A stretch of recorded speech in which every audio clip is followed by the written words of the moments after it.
kaya naman ito, bungang malunggay. O kaya naman, isahog mo sa dinengdeng.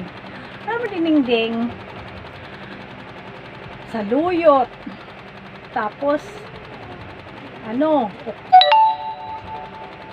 tapos okra. Kunting talong. Tapos, yung ampalaya. Tapos, maraming alugbati. Yun. Tapos ito, bungang malunggay. Tapos, gigisahin mo yung bagoong isda, yung sabaw. Diba? Yung sabaw ng buong isda, gigisahin mo. Tapos ilalagay mo na itong mga gulay. Maraming saluyot. Tapos, lagyan ng pritong isda. Napakasarap! Ganyan ang dinengdeng! Wow! Sarap talaga! Paborito ng mga Kapampangan. Dinengdeng.